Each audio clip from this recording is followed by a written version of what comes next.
Night has fallen. Turn off the lights and prepare yourself for stories that will send chills down your spine. Tell me in the comments which city you're watching from and what time it is. Subscribe to the channel and let's begin. My radio crackled at 2:47 a.m. Dispatch reported a scream from 1242 Maple Street. I was 3 blocks away, patrolling the quiet streets of Bergen County.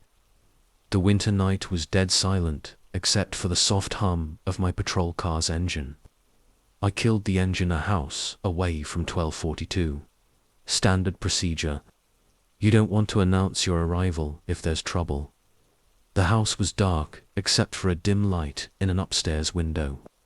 2-story colonial, white paint peeling at the edges, overgrown. Bushes flanking the front door.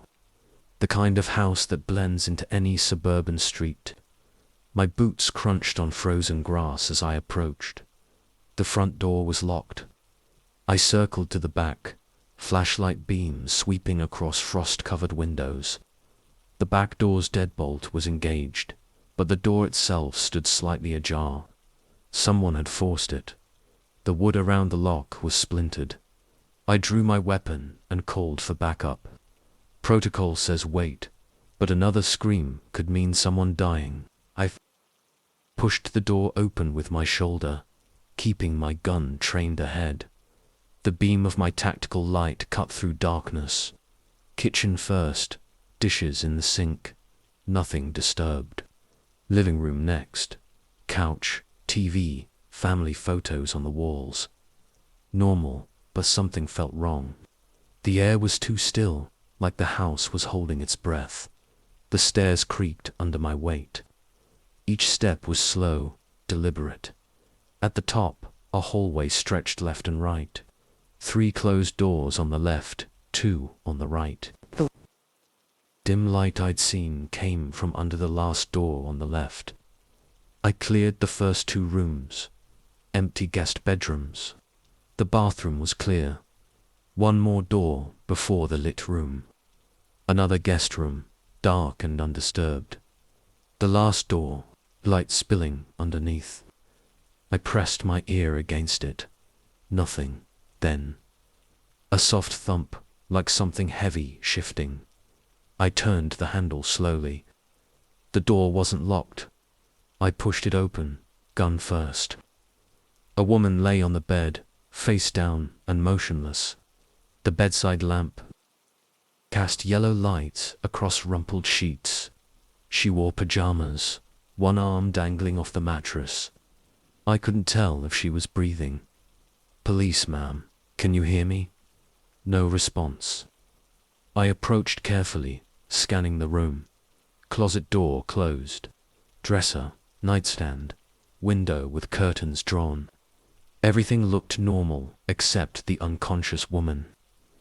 I kept my gun ready while checking her pulse with my free hand.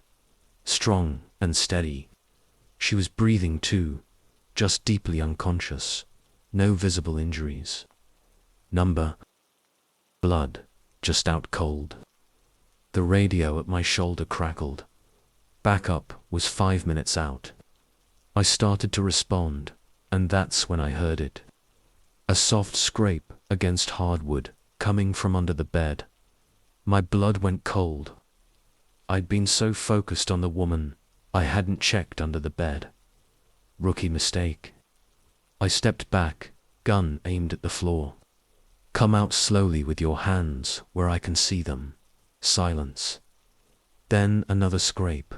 Last warning, come out now. A hand appeared from under the bed. Pale. Male, dirty fingernails. Then another hand. They planted themselves on the floor, and a man began dragging himself out. "Stop right there, hands behind your head." He froze halfway out. I could see his head and torso now. White male, maybe 40, wearing a dark hoodie. His face was covered in sweat. "What's in your other hand?" I demanded. His right hand was still under the bed. "Nothing," he said. His voice was surprisingly calm. "Just let me explain. Hands behind your head. Now, he smiled. It wasn't a friendly smile. You don't understand. She wanted me here. The woman on the bed hadn't moved. Show me your right hand. She invited me. Every night, she invites me. I watch her sleep. Sometimes I touch her hair. She likes it. My finger tightened on the trigger. Final warning. Show me your hand. He started laughing. Not loud. A quiet chuckle that made my skin crawl. You should see her face when she wakes up. The way she screams. It's beautiful. His right hand shot out from under the bed. Something metal glinted in the lamplight. I fired twice. The shots were deafening in the small room. The man jerked and collapsed, half his body still under the bed. The knife he'd been holding clattered to the floor. The woman on the bed stirred, her eyes fluttered open, confused. Then she saw the blood spreading across her floor, and she started screaming. Backup arrived 2 minutes later. By then, I had the woman, Sarah Mitchell, 34, lived alone, wrapped in a shock blanket, in the hallway. The man under her bed was DOA. No ID on him, but his fingerprints would later identify him as Thomas Reeves. 43. Multiple priors for stalking and breaking and entering. Sarah's statement filled in the gaps. She'd been waking up feeling strange for weeks. Things in her room would be slightly moved. She'd find long dark hairs in her bed that weren't hers. She thought she was going crazy. The day before, she'd noticed some of her underwear was missing. She installed a small security camera, but when she checked the footage that night, all she saw was a dark shape moving under her bed. She tried to run, but something pricked her arm. The tox screen would later show a heavy dose of sedatives in her system.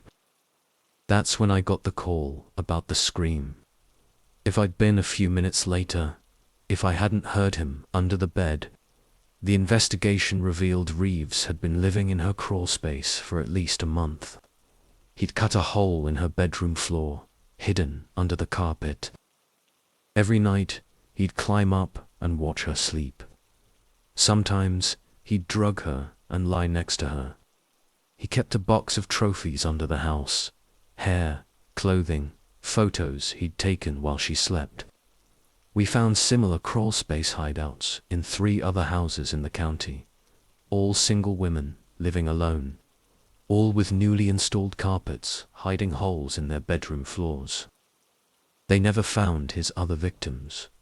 Maybe there weren't any. Maybe we got lucky and stopped him before he escalated. But sometimes I think about those other houses, those other women. I wonder if they ever felt eyes on them in the dark, ever woke up feeling strange, ever noticed things slightly out of place. I wonder if they ever looked under their beds. Sarah Mitchell moved away a week later. Can't blame her. The new owners gutted the house, replaced all the floors. But I still drive by sometimes during night patrol. I always slow down, shine my light on that upstairs window. The lamp's never on anymore, but sometimes on. Quiet nights, I swear I can feel someone watching from the darkness, waiting, patient, under the floorboards, under the bed, in the spaces we pretend don't exist. I keep my gun close on those nights, and I never, ever forget to check under the bed. The official report was simple: home invasion, attempted assault, justified shooting, case closed. But reports don't capture everything. They don't capture the way Sarah's hands shook when she saw the photos of his hideout. They don't capture the smell of blood and gunpowder in that small room. They don't capture the look in Reeves' eyes when he smiled at me, like he knew something I didn't. Most of all, they don't capture what it feels like to realize that sometimes the monsters are real. Sometimes they're closer than we think. Sometimes they're right beneath us, watching, waiting, counting our breaths until we fall asleep. I still work nights in Bergen County, still answer calls about strange noises, about screams in the dark. But now, I check every crawl space, every attic, every dark corner, because I learned something that night at 1242 Maple Street. The real horrors aren't the ones that crash through our doors. They're the patient ones, the quiet ones, the ones that slip through the cracks in our lives and make themselves at home in our blind spots. They're the ones that watch us sleep, night after night, until we forget to be afraid of the dark, until we forget to look under the bed, and by then, it's usually too late. Got lucky that night. Sarah Mitchell got lucky. Thomas Reeves made a mistake. He got cocky, got impatient. But I think about the careful ones, the ones who don't make mistakes, the ones still out there, still watching, still waiting. They're there, in the crawl spaces, in the attics, in the spaces between walls, counting breaths, collecting trophies, waiting for their moment. So check your locks, check your floors, and for God's sake, check under your bed. Because sometimes the monsters are real, sometimes they're already inside, and sometimes they've been there all along.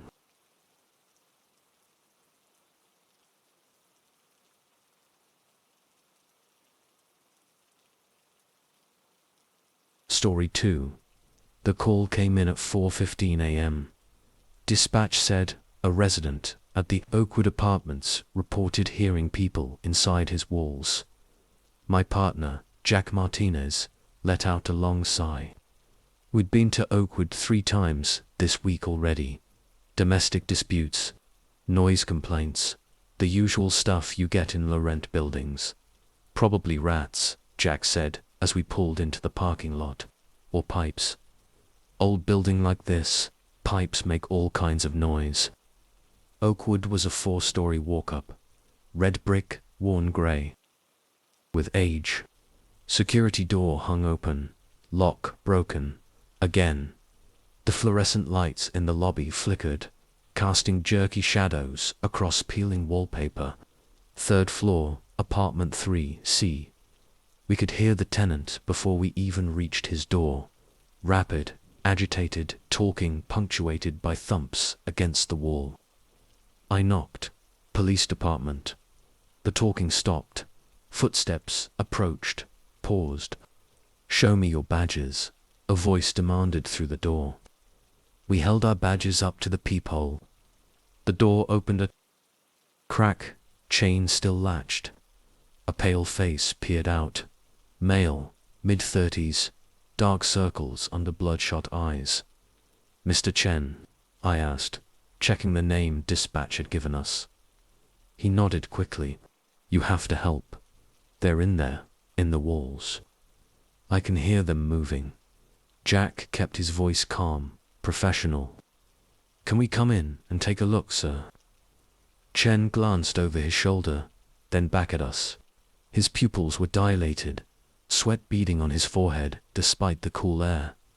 You'll see, you'll hear them. 2. He closed the door, unlatched the chain, let us in.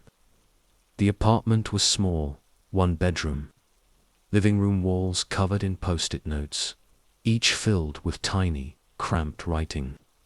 Empty energy drink cans littered the coffee table.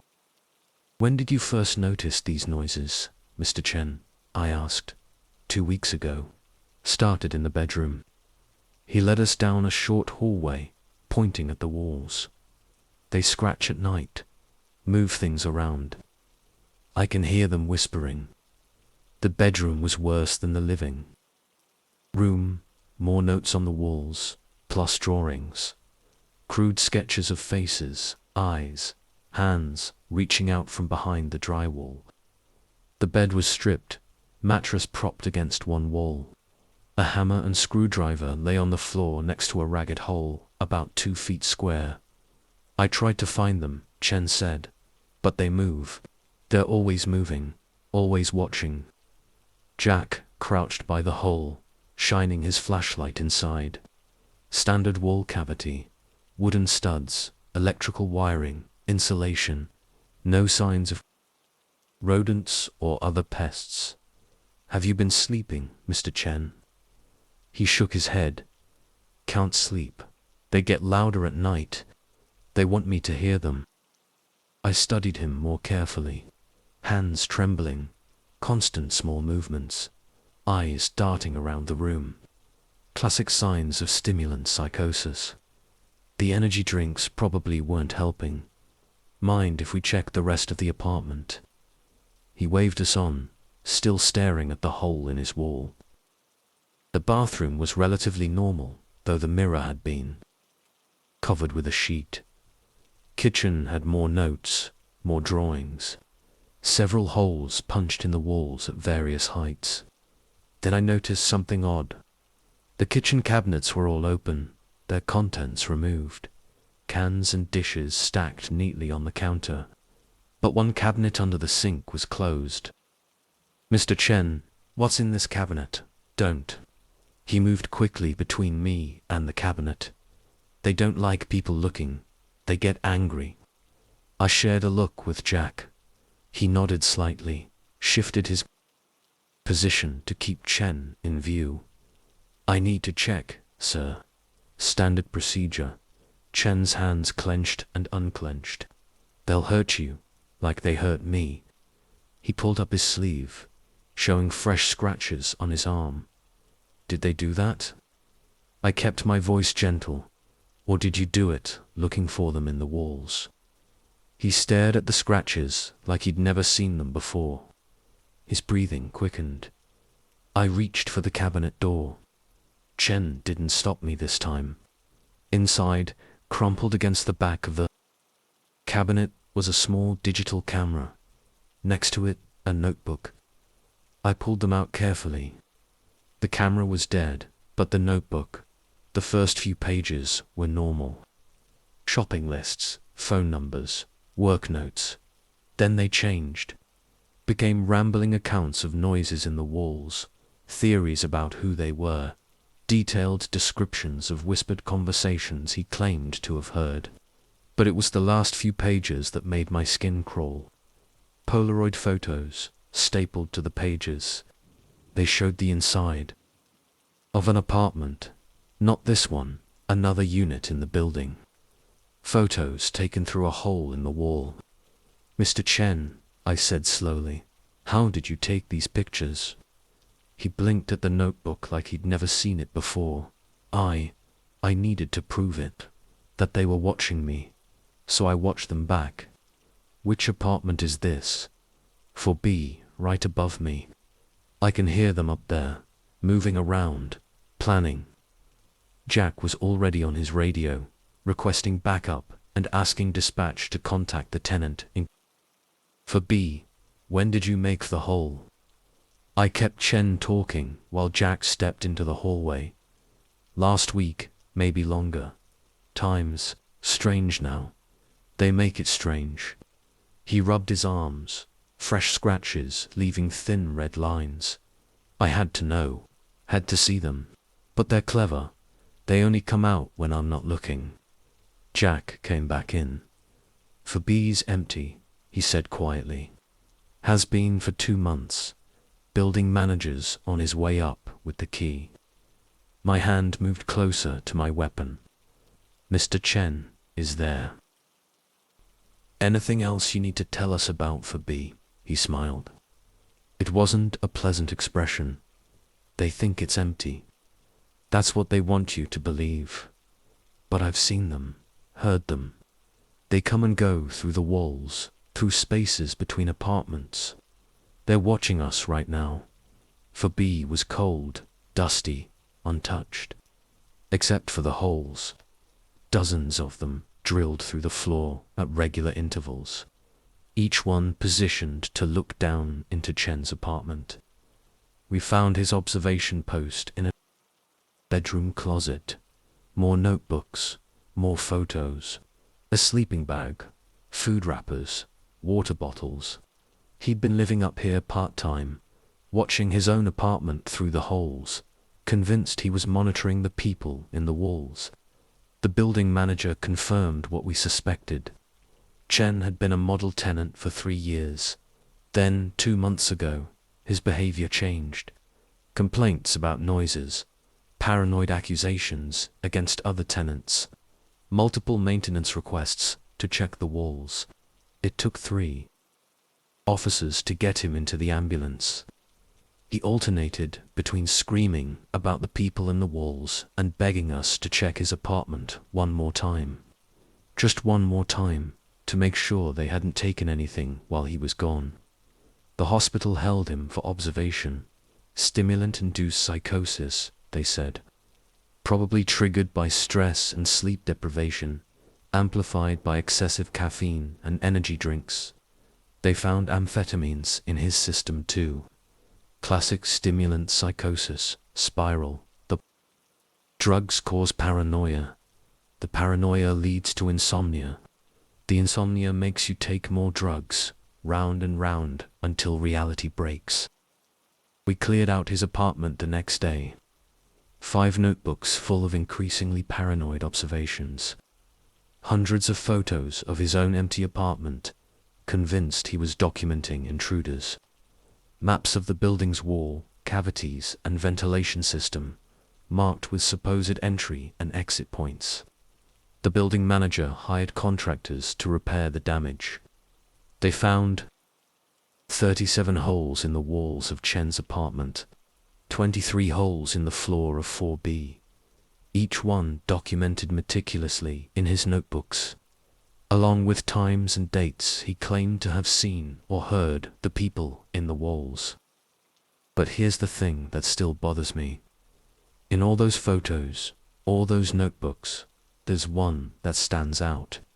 A Polaroid, taken through one of the holes in 4B's floor. It shows Chun's apartment at night, lit only by a desk lamp. Chun is sleeping on the couch. Clearly visible. But in the corner of the room, there's a shadow. A human shape, standing perfectly still, watching him sleep. The photos, grainy, probably just a trick of the light. Has to be. Chen took thousands of photos. Odds are good that one of them would show something that looked strange. Still, I drove past Oakwood last night on patrol. Most of the windows were dark, but I saw lights in 4B. Building manager swears it's still empty, but I saw them. 4th floor, 3rd window from the left, the lights were on, and somebody was home.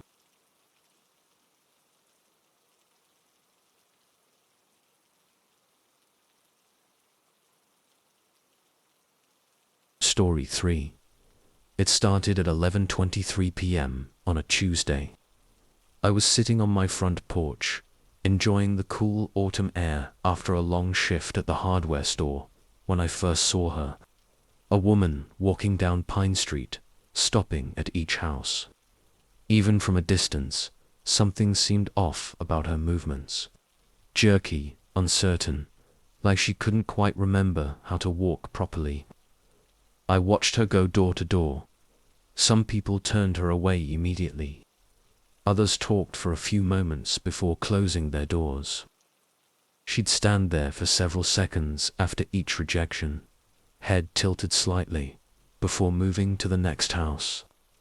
When she reached my neighbor Tom's place, I could finally hear her voice. "Please, I need help finding it. Have you seen it? Please, it's very important." Tom's porch light clicked on. "Finding what, ma'am?" She swayed slightly. I had it. I know I had it. Please, I just need to look inside. It might be there." "Look inside, where? My house?" "Just for a minute." "Please, I had it, and now it's gone." Tom's door shut firmly. The woman stayed on his porch for nearly a minute, hands still raised as if to knock again. Then she turned toward my house. Up close, she looked around 40, wearing a blue dress that might have been nice once, but was now wrinkled and stained. Her grey-streaked hair hung in unwashed strands round her face. Her eyes didn't seem to focus properly. "Please," she said before I could speak. "I need help finding it." "Finding what?" She frowned, like the question confused her. I had it, earlier. I know I had it." "Had what?" "Something important. Very important." Her hands twisted together. "If I could just look inside, maybe." "I can't let you in my house, ma'am, please. I'll be quick. I just need to check. It has to be somewhere." I stood up, trying to look firm but non-threatening. "Do you live around here? Maybe I can help you get home." "Home?" She said the word like she'd never heard it before. Yes, home, but I can't go. Back without it, they'll be angry." "Who will be angry?" Her eyes darted past me, scanning my windows. "They're waiting, always waiting. Please, I just need to look. One quick look. I can call someone for you. Family, friends." She stepped closer. I could smell stale sweat and something medicinal. "You don't understand. It's important. Very important. They said I had to find it. Had to bring it back." "Who said that?" "The ones who." She pressed her hands against her temples. "I can't remember, but they're waiting. Please, just let me look. I'm going to call someone to help you, okay?" "No." She lunged forward, grabbing my arm. Her grip was surprisingly strong. "No calls. They'll hear. They always hear." I tried to pull away gently. "Ma'am, you need to let go. Please," she whispered. "They hurt me when I don't bring things back. Look." She pulled up her sleeve. Her arm was covered in small, circular burns. "I have to find it. Have to bring it back." I reached for my phone. With my free hand, she saw the movement and her grip tightened painfully. "No calls. They'll know. They'll come and her face crumpled. "I can't remember." "Why can't I remember?" "Let go of my arm and we can talk about this." She released me suddenly, stepping back. I had it. I know I had it. In my hands. Something important. I dialed 911 behind my back, hoping she wouldn't notice. "Can you describe what you're looking for?" it was. She stared at her empty hands. "Small, yes, small, and it made a sound. A nice sound. Like," she hummed tunelessly, swaying. The operator answered. I kept my voice low. "I need police at 1247 Pine Street. Disturbed woman on my porch. Possibly dangerous." "They took everything else," the woman continued, seemingly talking to herself now. "All the nice things. Said I couldn't keep them. Had to give them back. But this one was mine. Really mine." "Help is coming," I said. "We'll figure this out." Her head snapped up. "Help? Did you call them? Someone who can help you find what you're looking for?" No. She backed away, shaking her head violently. "They'll take me back. Lock me up. Take all the nice things away again. Nobody's going to hurt you, liar," she screamed. "You're like the others. Pretending to help but really calling them. They're coming now, aren't they? Coming to take me back to the White Rooms." She turned and ran, movements still jerky and uncoordinated. I stayed on the line with 911, watching her disappear down Pine Street. The police found her 3 blocks away, trying to break into a house through a back window. They knew her. Patricia Myers, 43. Escaped from Riverside Psychiatric Hospital 2 days ago. History of paranoid delusions and hoarding behavior. The they she kept mentioning were hospital staff. The it she was looking for, a music box. One she'd had as a child, lost decades ago. In her confused state, she'd convinced herself she'd just had it, that someone in the neighborhood must have taken it. They took her back to Riverside. I gave my statement, declined to press charges for the grabbed arm. Just another sad story in a world full of them. But sometimes, late at night, I hear footsteps on my porch. A soft knock at my door. A whispered please, I need help finding it. I don't answer anymore. But I wonder what she sees when she closes her eyes. What phantom treasures slip through her fingers, leaving only the memory of a sound, a touch, a moment when everything made sense. I wonder if she's still searching, even in the white rooms. Still going door to door in her mind, looking for something she'll never find. Because sometimes the scariest things aren't the monsters under our beds, or the shadows in our closets. Sometimes they're the broken pieces of someone's mind, trying desperately to put themselves back together with missing parts. Sometimes they're the empty hands of a woman in a stained blue dress, reaching for something that was never there. They found more burns on her arms at the hospital. Self-inflicted, they said. Punishment for failing to bring back the things they demanded. Each failure added another scar, another reason to keep searching. The neighbors talk about it sometimes. Share stories about the night she came to their doors. Some claim she said different things to each person. Lost children, missing pets, stolen jewelry. Whatever she thought would get them to let her inside. But I remember her eyes, the genuine confusion, the desperate need. She wasn't lying. She really couldn't remember what she was looking for. Just knew she had to find it, had to bring it back, or there would be consequences. The police report listed it as a simple case of a confused woman off her medication. But nothing about that night felt simple. Tom moved away a month later. Said he kept hearing knocking at night, seeing shadows pass his windows.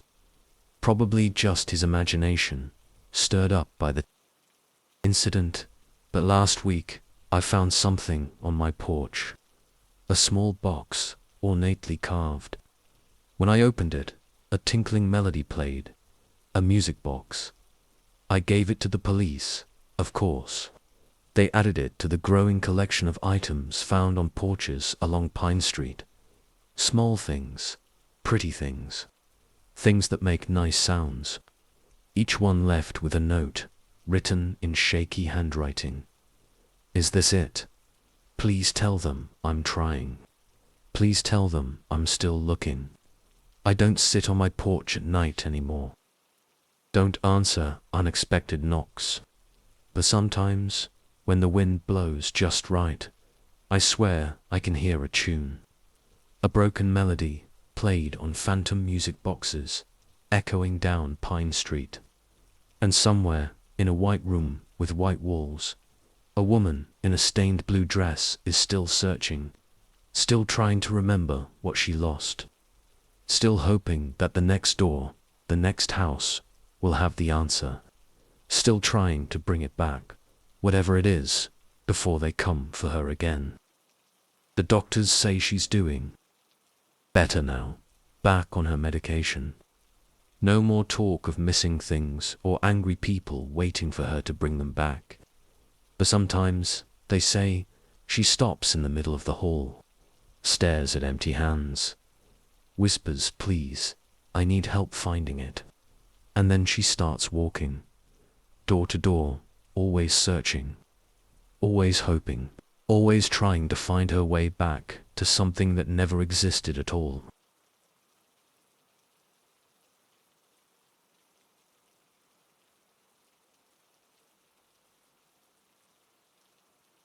Story 4.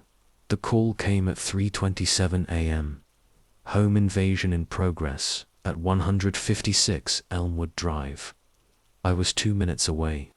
patrolling the quiet suburban streets in my squad car. No sirens. Protocol for these situations. You don't want to spook the intruder into doing something desperate. The house was dark, except for a single light in what looked like the kitchen. 2-story, colonial, well-maintained yard, 3-car garage. Not the usual target for break-ins. Most burglars hit the older neighborhoods, where the security systems are outdated. I parked a house down and approached on foot. The homeowners, John and Martha Reeves, had already retreated to their bedroom and locked the door. According to dispatch, they'd been woken by sounds from downstairs. When they checked the security cameras, they saw a woman moving through their living room. The front door was intact. No signs of forced entry. I circled to the back, keeping close to the house. A window in the back door was broken. Small hole, just big enough to reach through and unlock it. Glass crunched under my boots as I entered. Kitchen first. The light I'd seen from outside came from under the microwave. Clean counters. Nothing disturbed, but something felt wrong. A drawer was open slightly. The one where most people keep their silverware. Living room next. Motion sensor light clicked on as I entered, gun drawn. The room looked normal at first glance. Couch, TV, family photos on the walls. Then I noticed the photo albums spread out on the coffee table. Someone had been looking through them. A noise from upstairs. Soft footsteps, then a thud. I radioed my position to dispatch. Backup was 5 minutes out. The stairs creaked under my weight. At the top, a long hallway stretched left and right. 3 doors on the left, 2 on the right. The master bedroom was at the end. I could see the light under the door where the Reeves were hiding. First door, on the left, guest bedroom, empty. Second door, bathroom, also clear. Third door, home office, computers untouched. First door on the right was another guest room. As I approached, I heard movement inside. Shuffling sounds, like someone going through drawers. Police, come out with your hands up. The shuffling stopped. A woman's voice responded, trembling but clear. I need to find it. They took it from me. Step out of the room slowly. Hands where I can see them. Please, she said. It's mine. They stole it. I just want it back. The door opened. A woman emerged. Mid-40s, blonde hair, unwashed and tangled. She wore expensive clothes, but they were wrinkled and stained. Her eyes were red from crying or lack of sleep. Hands up, I ordered. Turn around slowly. She raised her hands but didn't turn. You don't understand. This is my house. They took it from me. Took everything. This isn't your house, Mom. The owners are right down the hall. No, her voice rose sharply. They're the thieves. They stole my life. Look at the photos. That's me. That's my family. Keep your hands up and turn around. She took a step toward me. Just look at the albums downstairs. You'll see. That's me in the pictures. Me and John, before he let them replace me. Last warning, turn around or I will use force. She stopped, shoulders slumping. You're like the others. You won't listen, won't look at the evidence. Slowly, she turned. I moved forward with handcuffs ready. That's when she spun back, something metallic glinting in her hand. A letter. Opener from the office. She lunged, blade aimed at my chest. Training took over. I sidestepped, grabbed her wrist, twisted. The letter opener clattered to the floor. She fought like a wild animal, kicking, scratching, screaming about stolen lives and replacements. It took both sets of handcuffs to restrain her. By then, backup had arrived. The Reeves emerged from their bedroom as we led her out. The woman went completely still when she saw John Reeves. "You let them do it," she whispered. "Let them replace me. Your own wife." John Reeves stared at her, face pale. "Linda, is that what happened to you?" The woman, Linda, laughed. "It wasn't a happy sound. You know what happened. You chose her instead." She jerked her head toward Martha Reeves, who had pressed herself against the wall. "Let them put an imposter in my place. Linda, we haven't been married for 5 years. You left, moved to Arizona. Lies. More lies. I never left. They took me, replaced me, made you forget the real me." In the patrol car, she kept talking, rambling about how they had stolen her life, replaced her with an identical copy, said John had been in on it, said the photos would prove everything. She just needed to find the right one, the one that would show the difference between her and the replacement. The story came out over the next few days. Linda and John Reeves had divorced 5 years ago after 20 years of marriage. She'd moved to Arizona, remarried, seemed to be doing well. Then her new husband died in a car crash 6 months ago. Something in her broke. She became convinced her life in Arizona had been a delusion, that she was still married to John, that the real Linda had been replaced by an imposter, Martha, while she was being held somewhere against her will. She'd been stalking the house for weeks. Security cameras caught her watching from across the street, taking photos. She'd made copies of old keys that still worked on some of the doors, had been getting in while they were at work, going through photo albums, looking for proof. The psychiatrist at the hospital called it capgras delusion, a condition where someone becomes convinced that people close to them have been replaced by identical imposters.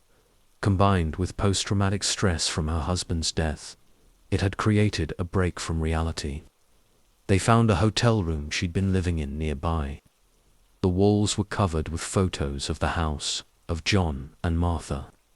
Notes everywhere, documenting minute differences between Martha and old photos of Linda, times, dates, evidence of the replacement. Linda was committed for psychiatric treatment. John and Martha Reeves moved away a month later.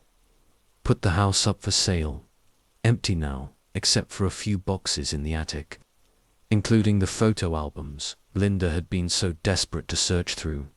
The realtor called last week, said someone had broken in again. Nothing taken, nothing damaged. Just the photo albums, spread out on the living room floor, and a note written in shaky handwriting. "I found it. The proof. Page 47, Summer Vacation, 1997. Look at her eyes. They're different. They couldn't copy them exactly. Now you'll have to believe me. I'm still here, John. The real me. I just have to make you see it. The house is still for sale. Price dropped twice already. Seems no one wants to buy a place where a crazy woman might show up looking for proof of her stolen life. But sometimes, late at night, we get calls about lights in the windows. By the time we arrive, the house is dark again. Empty, except for the photo albums, always out of their boxes, always open to page 47, Summer Vacation, 1997. I've looked at that photo 100 times. Linda and John on a beach somewhere, young and happy. Her eyes look normal to me. But somewhere out there, Linda is still looking, still convinced that one photo holds the key to proving she's the real one, the original, the woman who was stolen and replaced, still trying to reclaim a life. That ended 5 years ago, when divorce papers were signed and a moving truck headed west to Arizona. Still searching through memories, trying to find the moment when everything changed. when they took her life and gave it to someone else. The photo albums are in evidence storage now. Linda's in a facility in Phoenix, getting treatment. John and Martha Reeves bought a condo in Florida.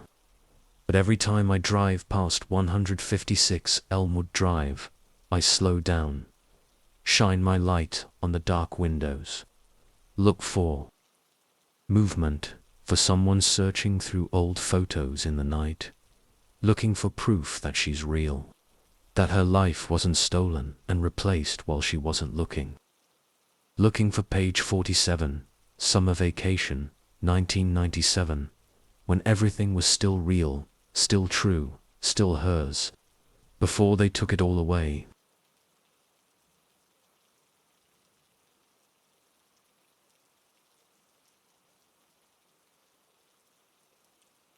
Story 5. Dispatch called at 2:15 a.m. Reports of strange noises at 447 Birch Lane. Probably nothing. We get a lot of noise complaints in that neighborhood. Old houses, thin walls, overactive imaginations. But something in the dispatcher's voice made me take it seriously. Caller says they heard scratching in their walls, then footsteps in rooms that should be empty, she said. Now they're seeing shadows moving past their windows. I was 5 minutes away, patrolling the quiet streets in my squad car. No lights, no sirens. Standard procedure for these calls. You don't want to alert anyone who might actually be in the house. 447 Birch was a Victorian-style home, all gables and dark windows, paint peeling, gutters sagging. The kind of house that looks haunted even in broad daylight. At night, with clouds covering the moon, it looked downright sinister. The caller, Sarah Mitchell, met me at the door. Mid-30s, wearing a bathrobe, hands shaking as she clutched a baseball bat. "Thank God you're here," she whispered. "I think someone's inside. Tell me what you heard." It started around midnight, scratching in the walls, like something trying to get out. Then footsteps upstairs, but I live alone. I checked every room, nothing, but the noises kept moving, and the shadows. She pointed to a window facing the street. Something moved past it. A face, I think, but wrong somehow, like it was wearing a mask. I did a quick exterior check. No signs of forced entry. All windows secure. But something caught my eye. Fresh scuff marks on the back porch, like someone had dragged something heavy across it. "Mind if I look inside?" Sarah nodded, gripping her bat tighter. "Please, I'm not crazy. I know what I saw." The first floor was clear, living room normal, kitchen undisturbed. But in the dining room, something felt off. The chairs were all pushed in neatly, except one. It was pulled out slightly, facing the doorway, like someone had been sitting there watching. The hall, upstairs, next. Sarah stayed below, bat ready. Smart woman, better to have a clear exit than follow a cop into potential danger. The stairs creaked under my weight. Old house noises, probably, but each step made my skin crawl. At the top, a long hallway stretched into darkness. 4 doors, all closed. First door, bathroom, clear. Second door, guest bedroom, also clear. Third door, master bedroom. Nothing out of place, but the closet door was open a crack. I approached slowly, gun ready. The beam of my flashlight caught movement, just a hanging coat shifting in the breeze from the air vent. But something else was wrong. A smell, faint but distinct, like wet earth and decay. The last door led to what looked like a home office. Desk, computer, filing cabinets, and something else. A dark shape hunched in the corner, perfectly still. "Police, show me your hands." The shape didn't move. I stepped closer, flashlight beam cutting through the darkness. It was a man. Or something wearing a man's clothes. He sat cross-legged in the corner, face hidden by a crude mask made of what looked like papier-mâché. Dark stains spread across his shirt front. Last warning, show me your hands. Slowly, the masked figure raised its hands. They were covered in dirt, fingernails black with grime. Stand up.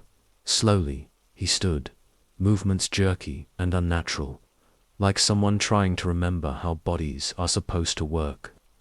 Remove the mask. A sound came from behind it. Not quite. A laugh, not quite a sob. Are you sure? The voice was raspy, like he hadn't used it in a long time. Some things can't be unseen. Remove it now, your choice. His hands moved to the mask. But remember, you asked for this. The mask came away. I'd like to say I maintained my professional composure. I'd like to say 20 years on the force had prepared me for anything. I'd be lying. The face beneath the mask wasn't human. Not entirely. The basic structure was there. Eyes, nose, mouth. But everything was wrong. The proportions were distorted, like a child's drawing of a face. The skin was grey and papery, stretched too tight over sharp angles. The eyes were too large, too dark, pupils expanded to impossible size, and it was smiling. I fired twice, center mass, just like training. The figure staggered back, but didn't fall, didn't bleed. Instead, it laughed. A dry, rattling sound, like dead leaves in wind. Bullets, it said. Really? The smile widened impossibly. I haven't needed a heartbeat in years. I backed toward the door, gun still trained on the thing's chest. It didn't follow. You should go now, it said conversationally. Tell her you found nothing. Better that way, safer. What are you? It tilted its head, movement too sharp, too angular. A mistake, a reminder, a warning. The smile never wavered. Choose whichever makes you feel better. Why are you here? Because she invited me. It gestured at the walls. Every night, she sits alone in this big, empty house, wondering what's in the dark, wondering what watches her through the windows. A wet chuckle, and now she knows. Backup arrived 5 minutes later. By then, the corner was empty. No blood, no footprints, no evidence anyone had been there. Just the mask, made of old newspapers and what looked like human hair, lying face up on the floor. Sarah Mitchell moved out the next day. Can't blame her. The official report says, attempted break-in, suspect fled scene. Doesn't mention the mask. The impossible face, the thing that bullets couldn't hurt. But sometimes, on quiet nights, I drive past 447 Birch Lane. The house is empty now, windows dark. But sometimes, I see movement behind those windows, a shape watching from the darkness. And sometimes, just sometimes, I see a face. It's still smiling. The mask is in evidence storage. Lab reports say it's just paper, glue, and human hair. Nothing special, nothing impossible. But the hair matches samples from 3 different missing persons cases, all from the same neighborhood. All disappeared from their homes at night. All reported seeing faces in their windows before they vanished. Sarah Mitchell lives in Arizona now. Changed her name, started fresh. Smart woman. Sometimes she sends Christmas cards to the department. Always the same message. Thank you for believing me. Thank you for seeing it too. Please burn that house down before it finds someone else. We can't, of course.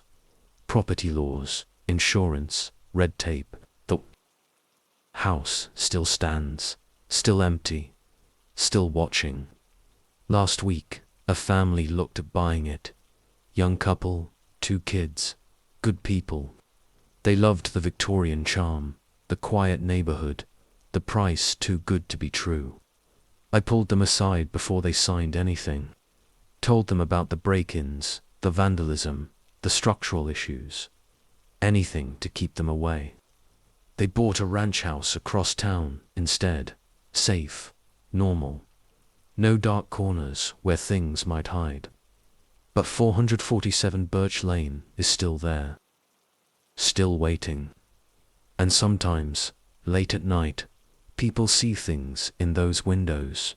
Movement in empty rooms. Shadows that move wrong. And sometimes, they see a face. A terrible, smiling face that isn't quite human.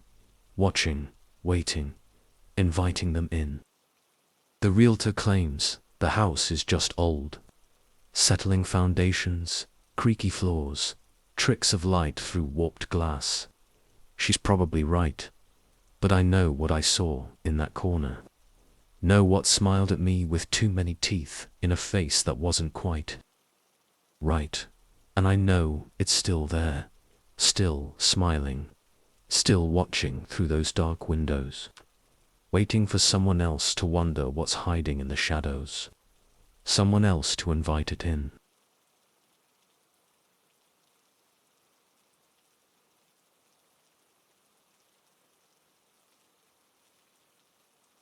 Story 6. The call came in at 3:42 a.m. A resident at Oakwood Apartments reported hearing chanting inside his walls. Not the first weird call from that address. Old building, lots of strange noises. But something about this one felt different. The caller, Michael Ross, apartment 4C, sounded terrified. Said he'd been hearing voices for weeks. Not just regular pipe noises or neighbor sounds. Actual chanting. In Latin, my partner Dave thought it was just another mental health call. We'd had 3 this week already, but as we pulled into the parking lot, I noticed something odd. Every window in the building was dark except for C, and the light coming from that window was wrong, flickering like candlelight. The security door was unlocked.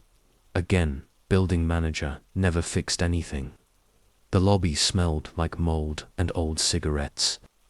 Elevator was broken. Also again, so we took the stairs. 4th floor hallway was dark. Emergency lights had burned out months ago. But there was light coming from under 4C's door. And something else. A low, rhythmic sound. Could have been chanting. Could have been the heating system. Hard to tell. I knocked. Police department. The sound stopped immediately. Footsteps approached the door. A chain rattled, and Michael Ross peered out. Mid-30s, hadn't shaved in days. Dark circles under his eyes. Thank God, he whispered. They're in there right now, in the walls. Listen. We listened. Nothing at first. Then, something. A soft murmur, barely audible. Could have been voices. Could have been pipes. Can we come in and take a look? Ross glanced over his shoulder, then back at us. They'll hide. They always hide when anyone else is here, but I can prove it. Look, he let us in. The apartment was a mess. Papers everywhere, covered in strange symbols. The walls, every wall was marked with chalk drawings. Circles, pentagrams, Latin phrases. I copied them, Ross said, pointing to the symbols. They draw these inside the walls. I hear them. At night, scratching, drawing, chanting. How long has this been going on? Dave asked, already reaching for his radio to call for psychiatric services. 3 weeks. Started right after Mrs. Chen moved out of 4B. Ross ran his hands through his greasy hair. They took her, you know. I heard her screaming one night. when they broke through her walls. I checked the apartment while Dave kept Ross talking. Kitchen normal, if cluttered. Bathroom the same. Bedroom had more symbols on the walls, plus dozens of notebooks filled with more Latin phrases. But something was off about the bedroom walls. I knocked on them, testing. Most sounded normal, but one section, hollow, wrong. "Mr. Ross," I called. "Has this wall always been like this?" He rushed in. "That's where they come through. Listen." He pressed his ear against the wall. "They're moving right now, getting ready." I pressed my ear to the wall. At first, nothing. Then, scratching. Definitely scratching. Like something moving. Inside the wall, probably rats, Dave said. But he didn't sound convinced. I knocked on the wall again. The scratching stopped. Then, a knock back. 3 distinct taps. Ross scrambled away from the wall. "They're coming." They always come after the knocking. I drew my weapon. Dave called for backup. Standard procedure. Something was clearly wrong here, even if it was just rats. Then we heard it. Clear as day. Chanting, coming from inside the wall. Multiple voices, speaking in what sounded like Latin. See, Ross was practically crying. "They're starting the ritual. Like they did with Mrs. Chen. Like they've done with all the others." "What others?" He grabbed one of his notebooks, flipped it open. 6 people have disappeared from this building in the past year. All the same way. First the scratching. Then the symbols appear. Then the chanting. Then he slammed the book shut. They take them into the walls. The chanting grew louder. The wall, it looked different. The symbols Ross had drawn were changing, glowing faintly in the dim light. "Get back," I ordered, weapon trained on the wall. "Dave, get him out of here." Dave grabbed Ross's arm. That's when the wall opened. Not broke, not cracked. Opened like a door. Behind it, darkness and figures. Hooded figures, holding candles, still chanting. I fired twice. The shots should have hit the first figure square in the chest. But they passed through like shooting at smoke. The figures stepped forward. Through the wall, into the room. Their faces. There were no faces under those hoods. Just darkness. "Run." I grabbed Ross's other arm. We made it to the door before the chanting changed pitch. Became deeper, faster. The hallway lights flickered and died. In the darkness, we could see more hooded figures emerging from other walls. All chanting, all moving toward us. We made it to the stairs. Behind us, the chanting followed. Ross was crying, babbling about Mrs. Chen, about the others, about the ritual. Backup found us in the parking lot. By then, the building was dark and silent. When they searched for C, they found nothing. No symbols on the walls. No hooded figures. Even Ross's notebooks were gone. Just empty rooms. And behind one wall, a space. A hollow space that shouldn't have been there. Big enough for people to move through. They broke through that wall eventually. Found a network of passages running through the building. Old maintenance tunnels, mostly, but changed. Marked with the same symbols Ross had drawn, set up like ritual spaces, and the personal belongings of 6 missing residents, including Mrs. Chun's glasses, still covered in chalk dust. Ross disappeared that night. Left in the back of a patrol car, never made it to the station. The officers who were transporting him were found unconscious, with no memory of what happened, just fragments of chanting in their heads. The building was condemned a week later. Too many structural issues, they said. Too dangerous to occupy. They sealed the tunnels with concrete, tore down the walls, filled every space where something could hide. But sometimes, late at night, people walking past hear things, scratching in the walls of the empty building, voices chanting in Latin, and sometimes they see lights in the windows, candlelight moving through empty rooms. Nobody lives at Oakwood Apartments anymore, but something still does. Something that moves through walls, draws symbols in chalk and chants in ancient languages. Something that takes people. The official report says Ross was mentally ill. Paranoid delusions, they wrote.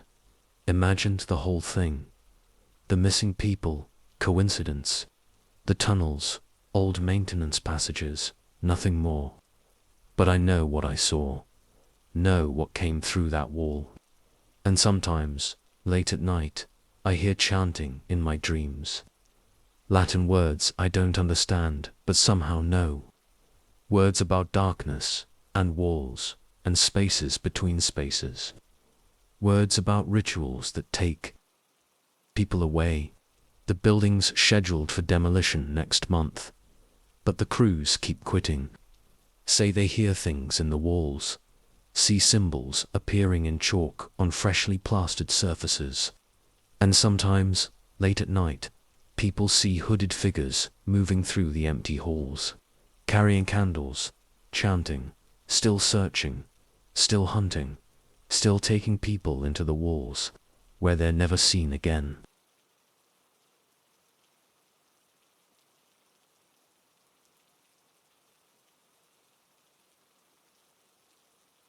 Story 7. It started with a noise complaint at 11:43 p.m. A woman going door to door in the Oak Ridge subdivision, whispering to residents. 3 calls in the last hour, all reporting the same thing. A thin woman in a white nightgown, pressing her face close to doors and windows, whispering about a lost cat. I was 2 blocks away when the 4th call came in. This one different. The woman had gotten into someone's backyard, was scratching at their back door like an animal, still whispering. The address was 1542 Oak Ridge Lane. Nice neighborhood, expensive homes. Not the kind of place we usually get disturbing person calls. As I pulled up, I saw her. She stood under a streetlight, perfectly still. Long dark hair hanging in her face. White nightgown, dirty at the hem. Her bare feet were bleeding. I stepped out of the patrol car. "Ma'am, everything okay?" She turned toward my voice. Through the curtain of her hair, I saw her lips moving. Whispers carried on the night air, too faint to make out. "I'm Officer Richards. Can you tell me what you're doing out here?" She took a step toward me. Another. Her movements were wrong. Jerky, like a puppet with tangled strings. "Have you seen him?" The whisper was barely audible. "My Sebastian, he's lost. Your cat." Her head tilted at an unnatural angle. "He's scared, in the dark. I hear him crying." "When did you last see him?" "Yesterday, or was it last week?" Her hands twisted together. "Time is strange now, since the accident." "What accident?" She pushed her hair back. Her face was pale, gaunt. A fresh cut ran along her cheek. "The car, it was raining. Sebastian was in his carrier." Her voice cracked. "I reached for him when we started sliding, tried to hold him, but then," she stopped, staring past me. "Do you hear that?" I listened. Nothing but crickets and distant traffic. "He's crying." She started walking, bare feet leaving bloody prints on the sidewalk. "This way, he's this way." I followed, keeping my distance. She moved house to house, pressing her ear to each door, whispering, "Sebastian, are you in there? Mummy's coming." At 1556, Oak Ridge, she stopped here. "He's in here." She scratched at the door, fingernails leaving marks in the paint. Let me in. He needs me. Ma'am, you need to step back. But he's crying. Listen. She pressed her face against the door. Sebastian, Mummy's here. Don't be scared. I reached for my radio to call for backup. That's when I saw the scar. Deep, surgical, running from the base of her skull down into her nightgown. Ma'am, what's your name? Emily. Emily Porter. She kept scratching at the door. Please, he's scared. Let me in, Emily Porter. The name hit me like a punch to the gut. 3 months ago, single car accident on Route 7. Driver and her cat both killed when her car went off the road in a rainstorm. I'd worked that accident. The car was crushed. Emily Porter died on impact. They found the cat carrier empty, the cat's body 30 feet from the wreck. Emily, I said carefully, I need you to think about the accident, about Sebastian. She went still. The rain, it was raining so hard. Yes, on Route 7. We were coming home from the vet. Her hands clenched. Sebastian hated his carrier. He was crying. Emily. I reached back, just for a second, to comfort him. Her voice broke. The car started sliding. I couldn't. I tried to. She turned to face me. In the streetlight, I saw her clearly for the first time. The nightgown wasn't just dirty, it was stained with mud and blood. Her skin was grey, waxy. The cut on her cheek wasn't bleeding. I died, didn't I? She whispered. Sebastian, too. I nodded slowly, but I hear him crying, every night, in the dark. She pressed her hand against the door. He's scared, alone. I have to find him. Emily, Sebastian's not in there. He's not anywhere. You both died in that accident? No. She slammed her fists against the door. He's here. I hear him. Sebastian. Sebastian, please. Lights came on inside the house. A man's voice. I'm calling the police. They won't help, Emily whispered. They can't hear him like I do. She turned to me, eyes wild. But you believe me, don't you? You can hear him too. Before I could answer, she ran. Not down the street, but straight through the door.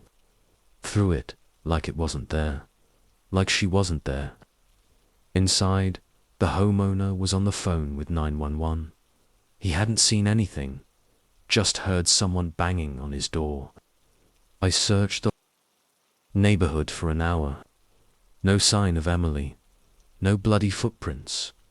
Just the scratches on the door at 1556 Oak Ridge.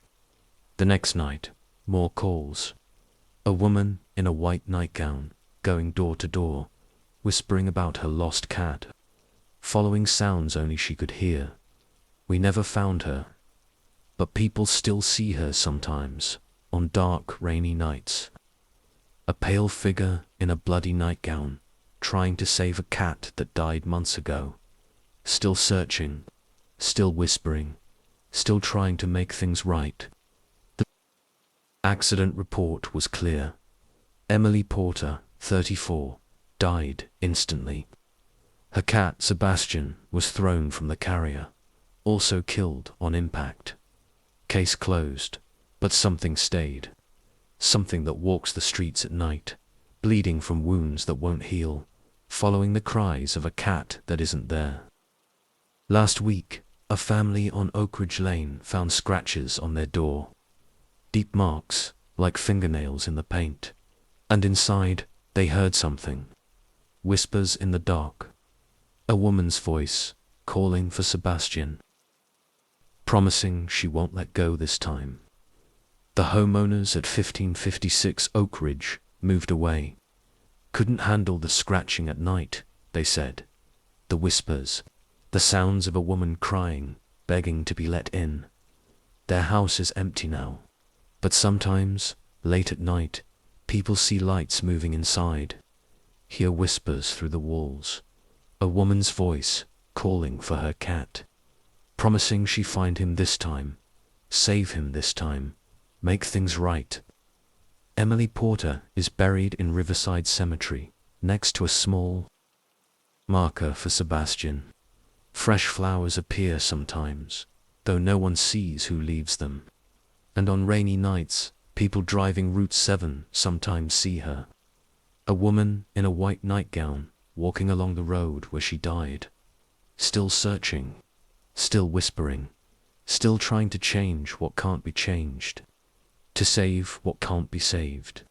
The scratches are still there, on the door of 1556 Oak Ridge, deep marks in the paint like desperate fingers trying to reach something inside, something that isn't there anymore, that was never there. Just whispers in the dark, a woman's endless search, a love that couldn't let go, even after death.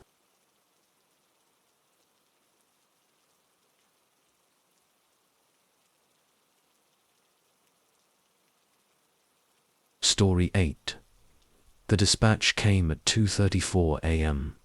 Water damage at Riverside Apartments. Unica Tigaratus Duobles the caller, David Chun, reported water leaking through his ceiling. But something else in his voice made the dispatcher send 2 units instead of just maintenance. My partner Mike and I arrived first.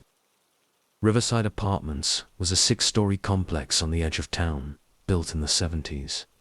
The kind of place where everything's always slightly broken.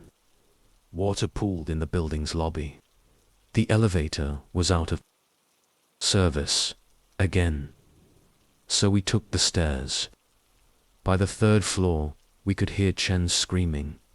It's in there, in the water. Please, somebody help. Unit 312's door was open. Chen stood in the hallway, soaking wet, pointing inside. Don't let it get me. Please, inside. An inch of water covered the floor. The ceiling dripped steadily. Brown water stains spread across the white paint like bruises. Mr. Chen, I said, can you tell us what happened? He grabbed my arm. His hand was ice cold.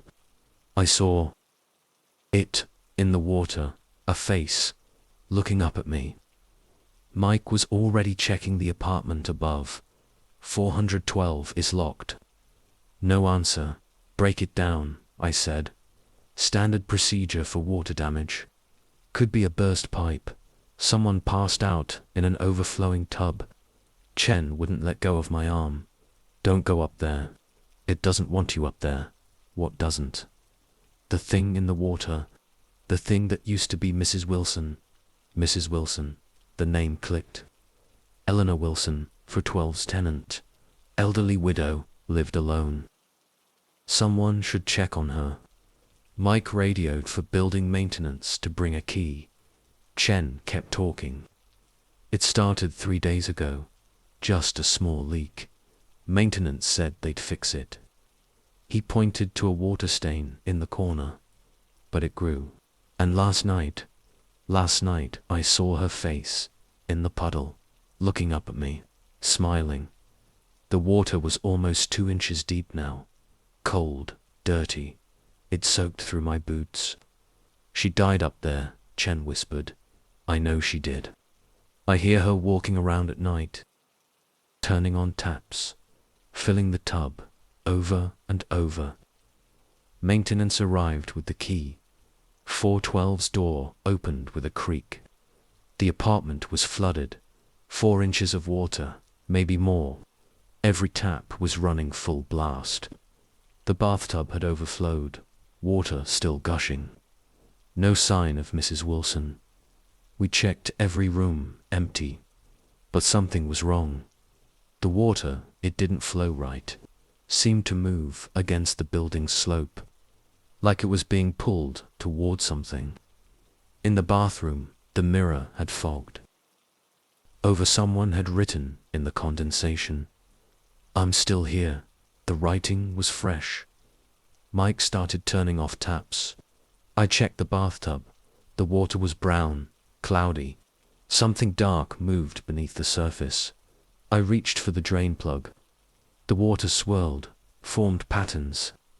For a second, just a second, I saw a face, old, wrinkled, smiling up at me. Then the plug came free. The water drained with a sound like someone screaming. Maintenance checked the pipes. No breaks, no leaks. Just every tap turned on full blast.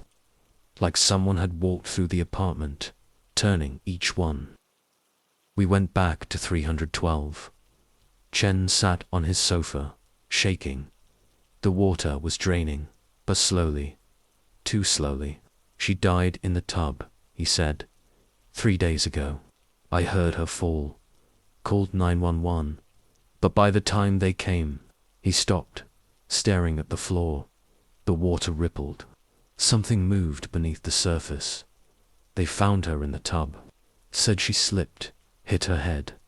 But that's not what happened. His voice dropped to a whisper.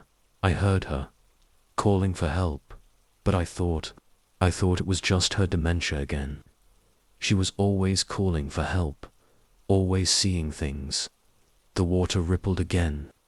A pattern formed, circles spreading outward, like something rising. But she was really dying, really needed help, and I ignored her. Chen pressed his hands against his face. Now she's punishing me, making me see what she saw, feel what she felt. The ripples grew stronger. The water moved wrong, flowing uphill, gathering in the center of the room. And in that gathering pool, something formed, a face. Eleanor Wilson's face. But wrong, bloated, dead, smiling. Chen screamed. The water surged, reaching for him like hands. Cold, wet fingers grabbing his ankles. I pulled him back. The water followed, rising up the walls, defying gravity, taking shape, a figure, tall, thin, made of dirty water. Eleanor Wilson's face stretched across its surface like a mask. Help, it said in a voice like drowning. Please help. Chen collapsed. The figure reached for him, water fingers extending. I fired. The bullets passed through, splashing into the wall behind. But the sound. The figure collapsed, water splashing back to the floor. The ripples stilled. The water began draining normally. By the time backup arrived, the apartment was almost dry. Chen was hospitalized. Hypothermia, shock. They found evidence he was right. Eleanor Wilson had called for help the night she died. Multiple calls from her apartment to his phone. He'd blocked her number months ago. Too many confused midnight calls. Too many false alarms. The coroner changed the cause of death. Not an accident. Drowning. She'd been conscious for hours, calling for help that never came. They found her phone in the tub. Last dialed number. David Chen. Last text message, sent moments before she died. Please help. I'm really drowning this time. The apartments are empty now. Both 312 and 412. No one wants to rent them. Maintenance keeps getting calls about water damage. Every tap in 412 turns itself on. The tub fills itself. And sometimes, late at night, people hear splashing. A woman's voice, calling for help. In 312, the water stains won't go away. They spread, form patterns. Sometimes, if you look closely, they look like a face, smiling up from the water, still waiting for help that never came. Chen lives with his sister now. Can't take baths anymore. Can't even wash his hands without panicking. Says he still sees her face in puddles, in glasses of water, in tears, still smiling, still drowning, still asking why he didn't help. The maintenance logs show something odd. Every night at 3:17 a.m., the time Eleanor Wilson died, every tap in the building runs for exactly 1 hour. Cold water only. Brown water. Dirty water. Like bath water after someone's drowned.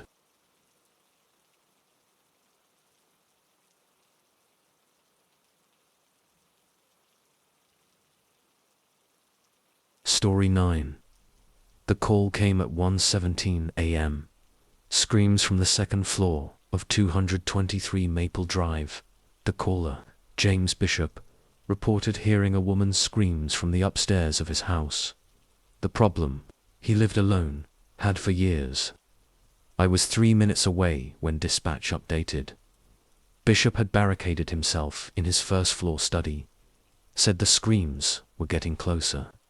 Moving down the stairs. The house was dark when I pulled up. 2-story, Victorian, well-maintained, expensive. Bishop was a retired professor, lived there 30 years. No history of mental illness, no previous calls to the address. I approached the front door quietly. Standard procedure for possible break-ins. Through the window, I saw a light in what looked like a study. A figure hunched behind a desk. I knocked. Police. Mr. Bishop, thank God. The voice was shaky, elderly. Officer, she's upstairs. I can hear her moving around. Can you come let me in? No, she's on the stairs now. I can hear her. His voice dropped to a whisper. She's crying. Always crying. I tried the door. Locked. Mr. Bishop, I need you to open the door. I can't. She'll get in. Just listen. You'll hear her. I listened. At first, nothing. Then, something. A sound from inside the house. Could have been crying, could have been the wind. I'm going to check around back, I said. Stay where you are. The backyard was well lit by security lights. Motion sensors, probably. No signs of forced entry. All windows secure. Then I heard it, clear as day.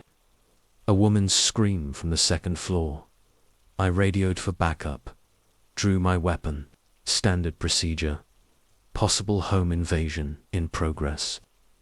The back door was locked, but Bishop had given dispatch the security code. I entered carefully, gun ready. The kitchen was dark, untouched. Living room the same. The study door was closed. Light showing underneath. Mr. Bishop, I'm inside. Officer. His voice was barely audible. Do you hear her? Another scream? Definitely from upstairs. Definitely a woman. Stay put. I'm going to check upstairs. The stairs creaked under my weight. Each step, slow, deliberate. At the top, a long hallway stretched into darkness. 4 doors, all closed. The screaming had stopped. But something else. TV static.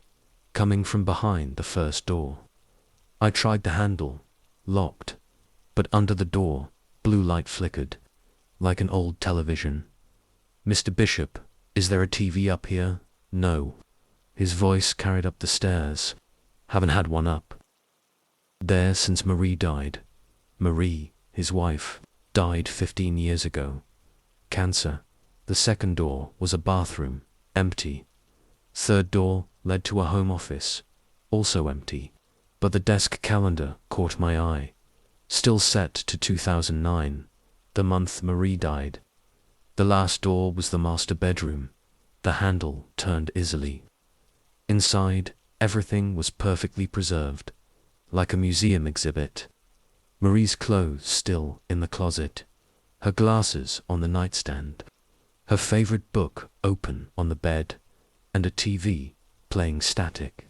An old model, had to be from the 90s. But it wasn't plugged in.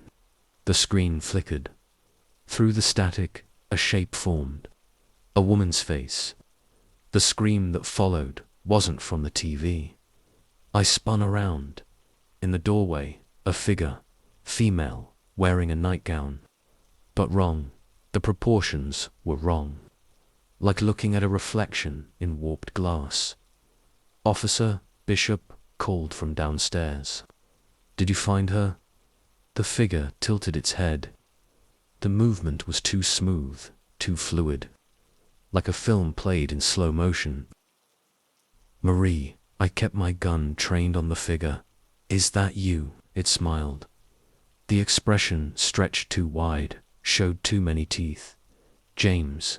The voice was like static, like a badly tuned radio. James, why did you leave me up here alone? Mrs. Bishop, I'm going to need you to stay where you are. The smile widened impossibly. He left me, locked the door. Wouldn't come up when I screamed. Marie died 15 years ago. Did I?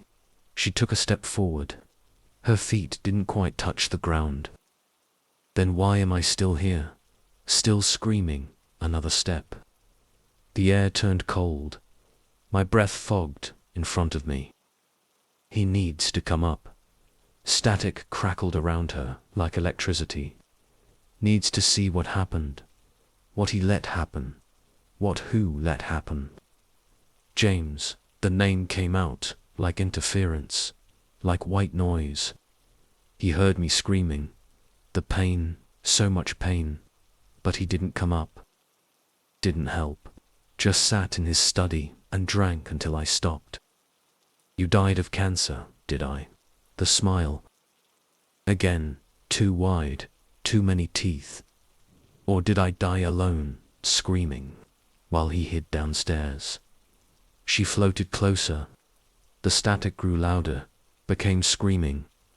I backed toward the door. Stay back. Tell him. Her face flickered like bad reception. Tell him to come up. See what he did, what he didn't do, Marie. Bishop's voice from downstairs. Closer now. Marie, is that you, James? The static smile stretched wider. Come see, I ran. Down the hall, down the stairs. Bishop was in the hallway. Staring up, get back in the study. Too late, she appeared at the top of the stairs. Not floating now, walking. Each step deliberate. The static growing louder. James, her voice cut through the noise. Why didn't you come when I called? Bishop fell to his knees. Marie, I'm sorry, the pain, your screams. I couldn't, what? She reached the bottom step. Couldn't watch, couldn't help, couldn't be there, please. 15 years.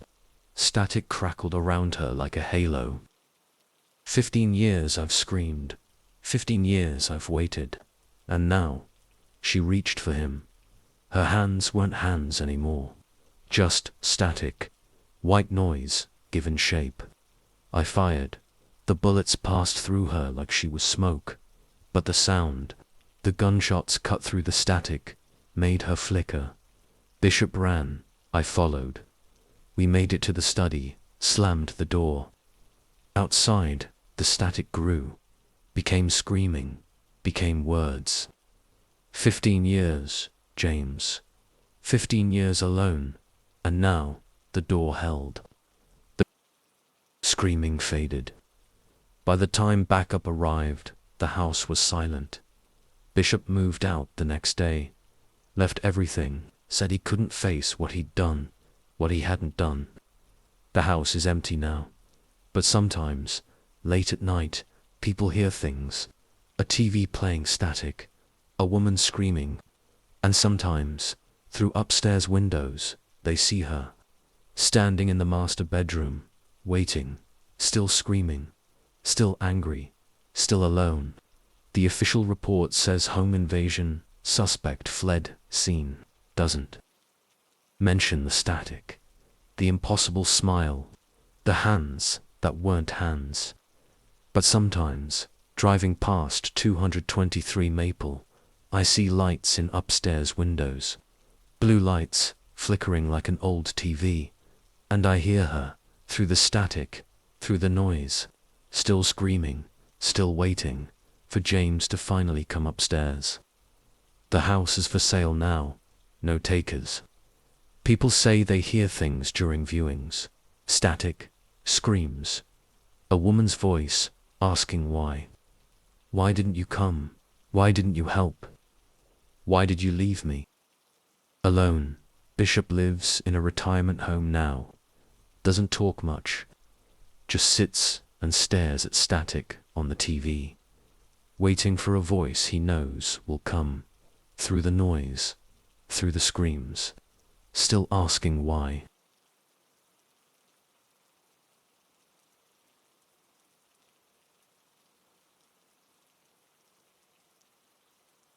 Story 10. The call came at 1:47 a.m. Home invasion in progress at 1623 Pine Street. The homeowners, Robert and Sarah Collins, were barricaded in their bedroom. An unknown woman had broken in through their back door. According to dispatch, she seemed confused, kept saying she was looking for her house. I was 3 minutes out when dispatch updated. The woman was trying to break down the bedroom door, screaming that the Collins had stolen her home. The house was dark when I arrived, except for a light in an upstairs window. Standard 2-story suburban home, well maintained. Not the usual target for break-ins. From the street, I could hear the screaming, a woman's voice, raw with emotion. Get out of my house, this is my house. Where are my children? I approached the front door quietly. Through the window, I saw movement in the living room. A figure pacing, stumbling into furniture. Police, show me your hands. The figure spun around. Female mid-50s, wearing a nightgown and slippers. Her grey hair was tangled, face streaked with tears. Thank God you're here. She pointed upstairs. They've taken my house, moved all my furniture. Where are my children? I kept my weapon trained on her. Ma'am, this isn't your house. I need you to step outside. No, she backed away. This is my house. I live here. Look, she grabbed a photo from the wall. That's not my photo. Her hands shook as she stared at the picture. The Collins family smiled back at her. This is wrong, she whispered. All wrong. They've changed everything. Ma'am, put down the photo and step outside. She looked at me, really looked, for the first time. Officer, what's happening? This is my house. 1623 Pine Street. I've lived here for 20 years. What's your name? Margaret Weber. Her voice cracked.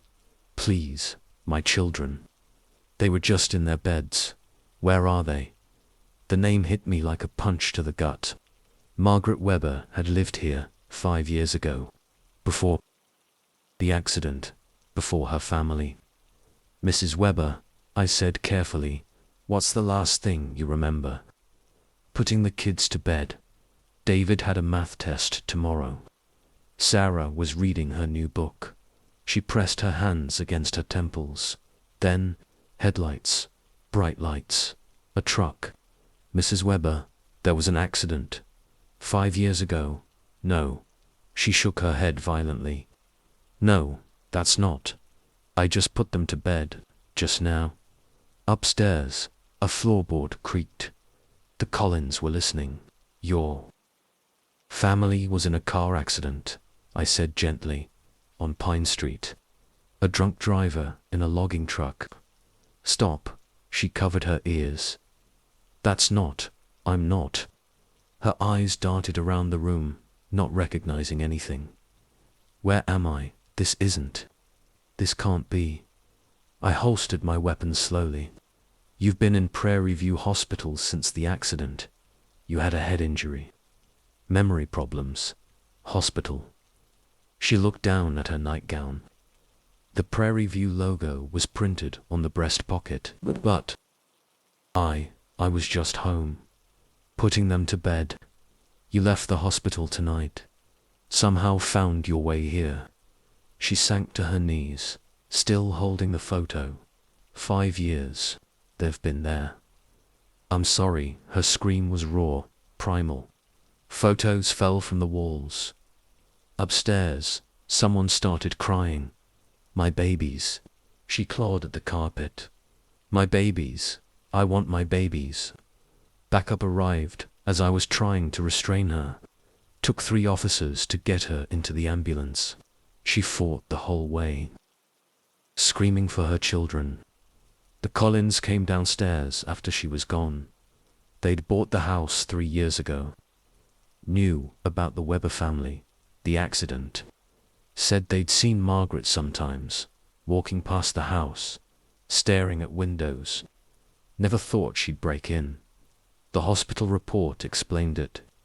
Margaret Weber had suffered severe head trauma in the accident that killed her husband and children. Retrograde amnesia, they called it. Most days, she couldn't remember the accident. Kept thinking she'd just put her kids to bed. She'd escaped during a power outage. Somehow found her way home, to what used to be home. The Collins didn't press charges. How do you punish someone for trying to get back to a life that doesn't exist anymore? They found evidence she'd been in the house before. Small things moved. Children's books appeared in the kids' old rooms. Once, they came home to find the dining table set for 4. Margaret was returned to Prairie View, higher security wing. This time, more cameras, more locks. But sometimes, late at night, people see her, walking down Pine Street in her hospital nightgown, trying to find her way home. To a house that isn't hers anymore. 2 children who aren't there. To a life that ended 5 years ago on a rainy night, in the glare of oncoming headlights. The official report says attempted burglary, suspect apprehended. Doesn't mention the way she looked at that family photo. The moment she realized those weren't her children smiling back at her, the Collins installed better security systems, changed the locks. But sometimes they still find things. A child's book on a bedroom shelf, a mother's note in a lunchbox, little pieces of Margaret Weber's life scattered through a house that used to be hers. Last week, their daughter found a photo album in the attic. Pictures of the Weber family. Margaret, her husband, their children, happy moments frozen in time. On the last page, a note in shaky handwriting. I know they're not here anymore. I know this isn't my house. But sometimes, when I walk these halls at night, I can almost believe they're just upstairs, just around the corner, just out of reach. Please don't take that away from me. It's all I have left. The Collins moved away a month later. Couldn't handle the sadness that permeated the house. The ghost of a family that wasn't theirs. 1623 Pine Street is empty now. But sometimes, late at night, people see lights in the windows. Hear a woman's voice reading bedtime stories to children who aren't there. And sometimes, if you look carefully, you might see her, standing in an upstairs window, wearing her hospital nightgown, still watching, still waiting, still trying to get back to a moment that's 5 years gone. 2 children who will never answer when she calls their names. Prairie View Hospital added more security, better locks, stronger sedatives, but they can't lock away memory. Can't sedate the past. Can't keep a mother from trying to find her way home, even when home doesn't exist anymore.